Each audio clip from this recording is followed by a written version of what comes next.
हे दोस्तों, क्या आप जानते हैं कि हमारा सबसे बड़ा दुश्मन कौन है? हमारे अंदर ही है। वो है हमारी ईगो। हम यार अपने बाहर के दुश्मनों से तो लड़ने बैठ जाते हैं, बट लेकिन हमारे अंदर के दुश्मन से कुछ नहीं कहते। इसको हमारी इतनी फिक्र है कि ये सिर्फ हमारे बारे में सोचता है, फिर चाहे हम अच्छे काम करें या बुरे काम करें, इसको बस हमारी पड़ी है और इसको किसी और की बिल्कुल भी नहीं पड़ी। इसे कोई फर्क नहीं पड़ता किसी और से, बस इसमें सिर्फ मैं है। जो कुछ भी है वो सिर्फ मैं, और यही मैं इंसान को धीरे धीरे खत्म करता चला जाता है। अगर हमने वक्त रहते इस मैं को खत्म नहीं किया, अपने अंदर के ईगो को खत्म नहीं किया ना, तो धीरे धीरे हम अपनी लाइफ में सब कुछ खो बैठेंगे। जो हमारे लिए सबसे इम्पोर्टेंट चीज होती है वो हमारे होते हैं रिश्ते, उन्हें भी हम ईगो की वजह से आजकल खोते जा रहे हैं। सो आप लोगों को टेंशन लेने की अब बिल्कुल जरूरत नहीं है। सो इस बुक की समरी में मैं आपको यही बताऊंगी कि किस तरीके से हम अपनी ईगो को कंट्रोल कर सकते हैं, वो भी इस बुक से, जिसका नाम है ईगो इज द एनिमी, जिसके राइटर है रियान हॉलिडे। इस बुक में कुछ बताए गए इंपॉर्टेंट पॉइंट्स को मैं आप लोगों के साथ डिस्कस करूंगी, ताकि आप भी अपनी ईगो को कंट्रोल करना सीख जाओ और आप भी अपनी लाइफ में जब सक्सेसफुल हो जाओ ना, तो भी आपके अंदर ईगो ना आए। सो प्लीज इसको एंड तक सुनना। So hey guys, I am Anamika, welcome back to my YouTube channel. So कैसे आप सब लोग? आई होप आप सभी लोग फिट एंड फाइन होंगे। एंड हाँ, अगर आपने मुझे इंस्टाग्राम पे फॉलो नहीं किया है तो प्लीज ईगो को साइड करके फॉलो कर लीजिए, लिंक डिस्क्रिप्शन में मिल जाएगा। तो चलिए स्टार्ट करते हैं। सबसे पहले तो ये, व्हाट इज ईगो? ईगो होती क्या है, पहले ये तो जान लो। ईगो और एटीट्यूड में सिर्फ एक ही बात का अंतर है। एटीट्यूड सिर्फ एक वे ऑफ लिविंग होता है, ठीक है। वही ईगो उस वे ऑफ लिविंग को दिखाकर अपने आप को बड़ा बताता है। जैसे कि हर ईगोइस्टिक पर्सन के अंदर ना एटीट्यूड होता है, लेकिन हर एटीट्यूड वाले पर्सन में जरूरी नहीं है कि ईगो भी हो। आजकल ज्यादातर लोग एटीट्यूड को ईगो से कनेक्ट करते हैं, लेकिन ऐसा नहीं है। ईगो एटीट्यूड से बहुत छोटा है। वही ईगो बैड एटीट्यूड का भी पार्ट होता है। जैसे कि जिसके पास गुड एटीट्यूड है वो ये बोलेगा, मेरे अंदर कैपेबिलिटीज हैं जो मुझे अपनी लाइफ में सक्सेसफुल होने में हेल्प करेंगी। वहीं पर ईगोइस्टिक पर्सन ये कहेगा, मेरे पास इतनी ज्यादा नॉलेज है ना कि मुझे कोई भी नहीं रोक सकता और मैं सबसे ज्यादा बुद्धिमान हूँ और मैं अपनी लाइफ में आराम से सक्सेसफुल हो सकता हूँ। सो ये फर्क होता है ईगो और एटीट्यूड में। और सबसे बड़ी बात, ईगो बिना बात के आ जाती है। अगर आप अपनी लाइफ में कुछ है भी नहीं ना, फिर भी आपके अंदर ईगो आ जाती है। एटीट्यूड तभी आता है जब आप अपनी लाइफ में कुछ अचीव करते हैं, जब आपको पता है कि हाँ मैं इस काबिल हूँ, उसके अंदर एटीट्यूड आता है। और एटीट्यूड दिखाना कोई बुरी बात नहीं है, बस हमें फर्क पता होना चाहिए कि ये हमारा एटीट्यूड है या फिर हमारी ईगो है। ऑथर का कहना है कि दुनिया में हर इंसान इन 3 स्टेज पर जरूर होता है और ये 3 स्टेज ही हमारी लाइफ में बार बार रिपीट होते हैं। तो हमारा पहला है इंस्पायर स्टेज। ये वो स्टेज है जब हम कुछ बड़े और अच्छे गोल को अचीव करना चाहते हैं। जैसे कोई सरकारी नौकरी की तैयारी करता है या फिर कोई अपना बिजनेस प्लान तैयार करता है। ये शुरुआती दौर सबसे मुश्किल होता है, क्योंकि किसी भी काम को शुरुआत में हम काफी उत्साह से करते हैं और थोड़ा बहुत बेचैन भी होते हैं, पर हम अपनी बेचैनी को छुपाने के लिए बड़ी बड़ी बातें करने लगते हैं और वो ही हमारा सबसे वीक पॉइंट है। क्योंकि ना बड़ी बड़ी बातें करना बहुत आसान है, क्योंकि उसके लिए हमें कोई टैक्स तो पे करना नहीं पड़ता है कि भैया इतनी बातें करो तो तुम्हें इतना टैक्स देना पड़ेगा, वो फ्री है। इसलिए हम सिर्फ बड़ी बड़ी बातें करते हैं। हम लोगों के सामने इतनी बड़ी बड़ी बातें इसलिए करते हैं ताकि वो लोग हमारी तारीफ करें, हमारे लिए तालियां बजाएं, और वो ही चीज हमारी ईगो होती है। ज्यादा बोलने से और ज्यादा सोचने से आपकी ना एनर्जी सिर्फ वेस्ट होती है, और अगर आप शुरू में ही अपनी एनर्जी वेस्ट कर दोगे, काम में नहीं लगाओगे, फिर आप अपना काम कैसे स्टार्ट करोगे। और ज्यादा सोचने से ना जो हमारा ईगो होता है ना, वो हमें ड्रीम दिखाने लगता है, जिससे हमें ये लगता है कि लोग हमारे बारे में ही बात कर रहे हैं, हमें ही देखना चाहते हैं, पर हकीकत में ऐसा बिल्कुल नहीं होता।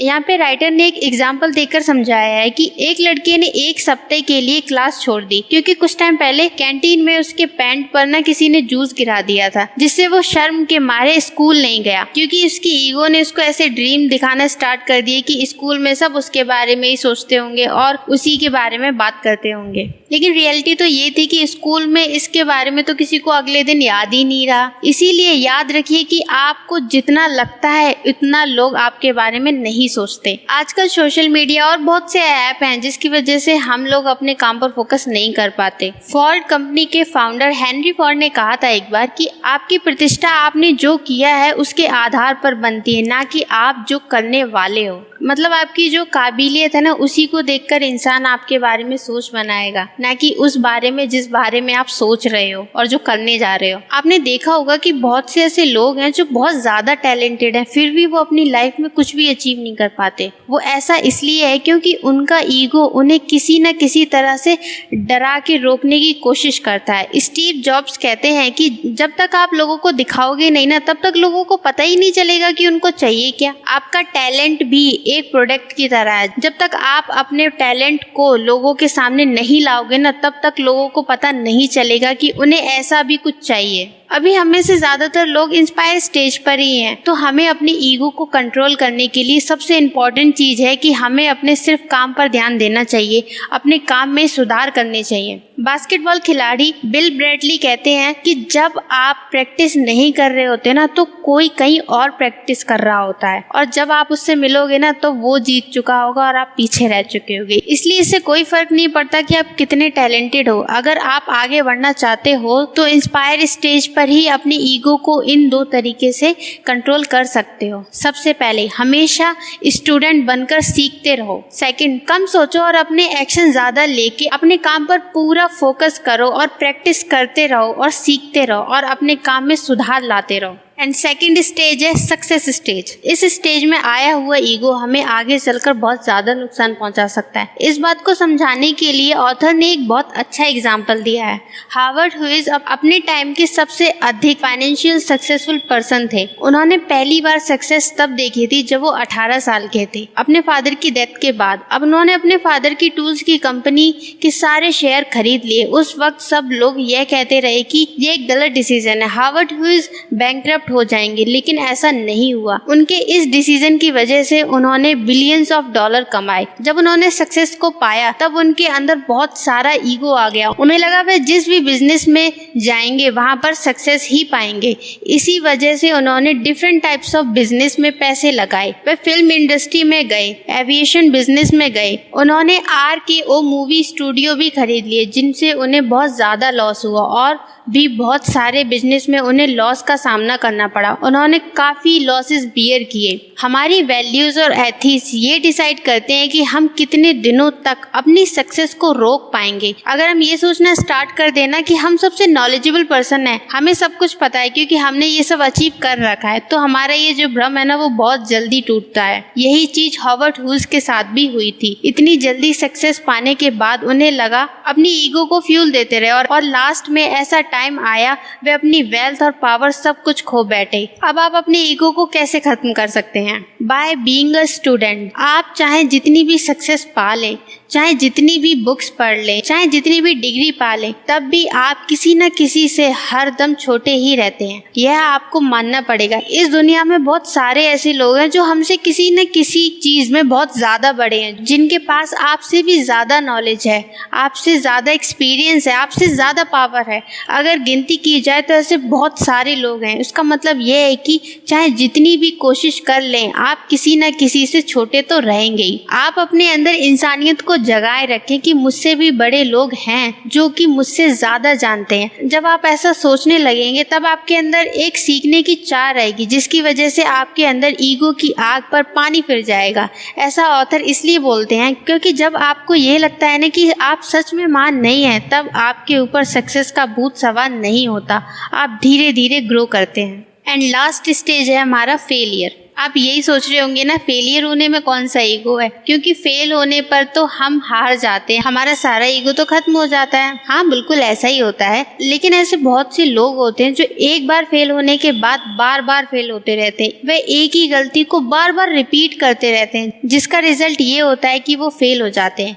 क्या आपने कभी ऐसा सोचा है कि वे ऐसा क्यों करते हैं? क्योंकि उनका ईगो ये मानने को रेडी नहीं होता कि वो बार बार एक ही मिस्टेक दोहरा रहे हैं। उन्हें लगता है कि वो जो जो कर रहे हैं वो सही कर रहे हैं, इसी वजह से वो बार बार फेल होते जाते हैं। डेट्रोट्रेड नाम के एक लड़के को 10 साल के लिए जेल में डाल दिया गया क्योंकि उसके ऊपर चोरी, ड्रग्स, हथियारों की हेराफेरी और खून करने का आरोप था। वो ना तो किसी को मारने से डरता था और ना ही खुद मरने से, और उसके पास खुद की गैंग भी थी जो ये सब करती थी। जब उसे जेल में डाल दिया गया तो उसने आम कैदियों की तरह बैठे रहने की बजाय जेल में ही सीखना शुरू किया, क्योंकि चाहे वो कुछ भी क्यों ना कर ले वो वहाँ से निकल नहीं सकता। इसलिए उसकी समझ में जो आया वो वही करता था। जेल की लाइब्रेरी में ही उसने धार्मिक, इतिहास, फिलॉसफी के ऊपर कई सारी किताबें पढ़ी। उसने तो खुद की डिक्शनरी भी बना ली और उसमें डेली नए नए वर्ड्स को लिखता था। और जब तक वो जेल में रहा तब तक उसने खाली समय में हमेशा पढ़ने से कुछ ना कुछ नया सीखा। उसने अपने टाइम को सही तरीके से यूज किया, जिसकी वजह से वह लड़का आगे जाके अमेरिकन मंत्री और समाज सेवी बना,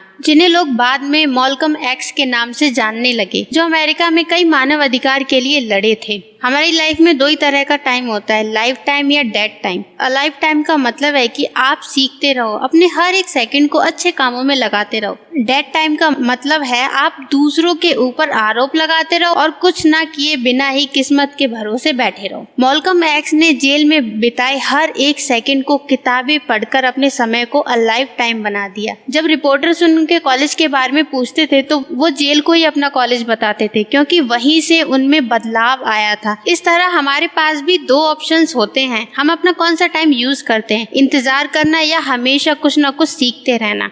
जब आप बार बार फेल हो रहे हो तो आप अपना समय को लाइफ टाइम बनाओ और हमेशा मेहनत करते रहो, आप जरूर सफल होगे। रियान हॉलिडे का मानना है कि कुछ खिलाड़ी ऐसे भी होते हैं जो अपना बेहतर परफॉर्मेंस देने के बाद लोगों की तालियां सुनने के लिए नहीं रुकते, क्योंकि वो जानते हैं ये तालियां स्टेडियम में खेलने की वजह से नहीं है। जब सब लोग मजे कर रहे थे ना, तब वो कितना हार्ड वर्क कर रहे थे, अकेले रहकर कितनी मेहनत कर रहे थे, उसकी वजह से है। रियान हॉलिडे प्रैक्टिस को ना फर्श की सफाई से तुलना करते हैं कि हर बार फर्श की सफाई करने से वो साफ नहीं रहता, उस पर हर रोज धूल जमेगी, इसलिए उसे साफ करने के लिए रोजाना सफाई करनी ही पड़ती है। वही चीज आपके टैलेंट के साथ भी होता है कि सिर्फ एक बार प्रैक्टिस करने से कुछ नहीं होने वाला। उस टैलेंट को चमकाने के लिए आपको डेली फर्श की तरह सफाई करनी पड़ेगी। अभ्यास के जरिए अपनी प्रतिभा को चमकाना पड़ेगा, नहीं तो उस पर फिर जंग लग जाएगी। इस बुक में बताए गए तीनों लेसन्स को अच्छे से हमेशा याद रखना कि यार ईगो बहुत ही बुरी चीज है, जितना जल्दी हो सके हमें उसको कंट्रोल करना सीखना ही चाहिए, तभी हम अपनी लाइफ में सक्सेसफुल होंगे। और तो सक्सेसफुल होने के बाद भी आ जाती है, वहां से भी निकलना सीखो। एंड आई होप आपको अच्छी लगी हो, जैसी भी लगी मुझे नीचे कमेंट करके जरूर बताना। And see you in my next one. Bye.